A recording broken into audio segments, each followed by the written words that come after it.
दोस्तों जीएसटी के पोर्टल पे एक एडवाइजरी आया है जो लिमिट स्पेसिफाई करता है इनवाइस बनाने के लिए। जो ई इनवाइजिंग होती है, जिनके ऊपर ई इनवाइजिंग एप्लीकेबल होता है, उनके लिए एडवाइजरी आया है। उस एडवाइजरी में क्या बोला गया है, time limit for reporting invoices on IRP portal, कि टाइम लिमिट स्पेसिफाई किया गया है जो इनवाइस अपलोड किया जाता है आईआरपी पोर्टल के ऊपर।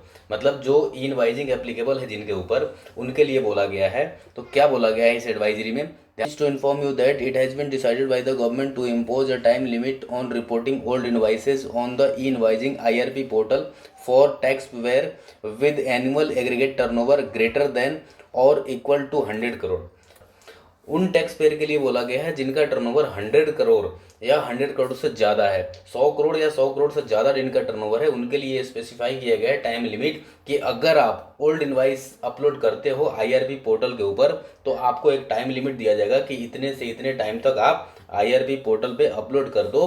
To ensure timely compliances, tax payer in this category will not be allowed to report invoices older than 7 days on the date of reporting. मतलब कि अगर आपका इनवाइसेस 7 दिन से ज़्यादा पुराना है तो आपको पोर्टल जो है अलाउ नहीं करेगा, पोर्टल अलाउ नहीं करेगा। अगर इनवाइस आप 7 दिन से पुराना अपलोड करते हैं तो आपका पोर्टल अलाउ नहीं करेगा। मतलब कि आप ऐसे समझ लीजिए कि आपका इनवाइस जो है, आपने इनवाइस बनाया 10 अप्रैल को और आपने 17 अप्रैल तक अगर अपलोड कर दिए आईआरपी पोर्टल के ऊपर तो आपका इनवाइस अपलोड हो जाएगा। अगर आपने 18 अप्रैल को अपलोड करते हैं या 18 अप्रैल के बाद अपलोड करते हैं तो आपका इनवाइसेस जो है पोर्टल के ऊपर, आईआरपी पोर्टल के ऊपर अपलोड नहीं होगा, अलाउ नहीं करेगा। तो वही बोला गया है कि जिनका टर्नओवर 100 करोड़ या 100 करोड़ से ज़्यादा है उनके लिए टाइम लिमिट स्पेसिफाई किया गया है कि उनके लिए 7 दिन से ज़्यादा पुराना अगर इनवाइस अपलोड करेंगे तो पोर्टल अलाउ नहीं करेगा। Please note that this restriction will apply to the all documents type for which IRN is to be generated. Thus, once issued, the credit note, debit note will also have to be reported within a 7 days of issue. मतलब कि आपको debit note या credit note है वो भी आपको 7 दिन के अंदर रिपोर्ट करनी है। इससे पहले जो आया था एडवाइजरी, यानी 12 तारीख की एडवाइजरी जो आई थी, ये एडवाइजरी 13 तारीख की आई है, 13 अप्रैल को। अब 12 अप्रैल को जो एडवाइजरी आई थी उसमें लिखा गया था कि आपको डेबिट नोट या क्रेडिट नोट के लिए आपको रेस्ट्रिक्शन नहीं लगाया जाएगा। लेकिन जो 13 अप्रैल की एडवाइजरी आई है, यानी कल जो एडवाइजरी आई है, उसमें बोला गया है कि आपको डेबिट या क्रेडिट नोट जो है वो भी आपको रिपोर्टिंग करनी होगी विद इन 7 डेज।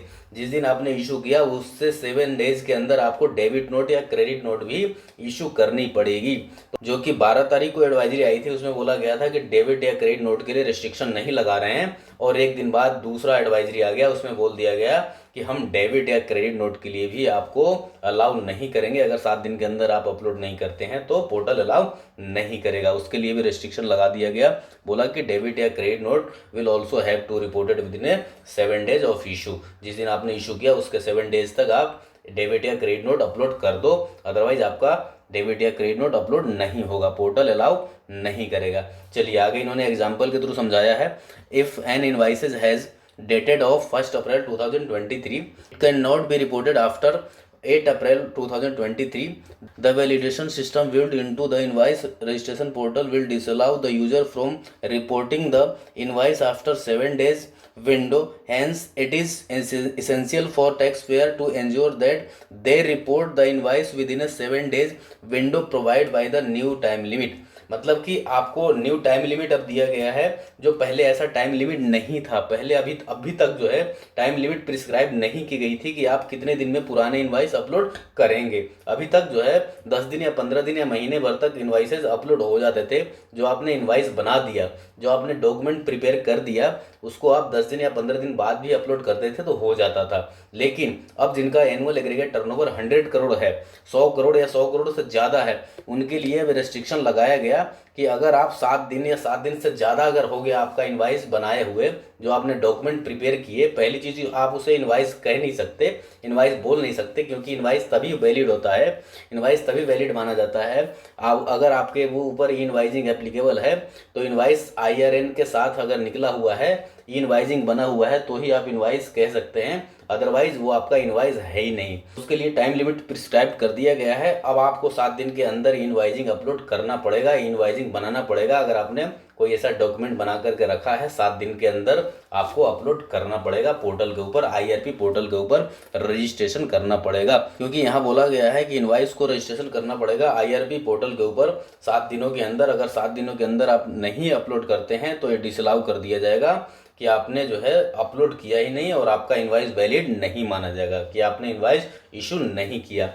अगर आपका ई इनवाइजिंग एप्लीकेबल है और आपने ई इनवाइजिंग जनरेट नहीं किया है तो आपका रिसिपिएंट जो है वो क्रेडिट नहीं क्लेम कर सकता है, ITC नहीं ले सकता है। It is further to clarify that there will no such reporting restriction on tax payer with annual aggregate turnover less than 100 crore as of now.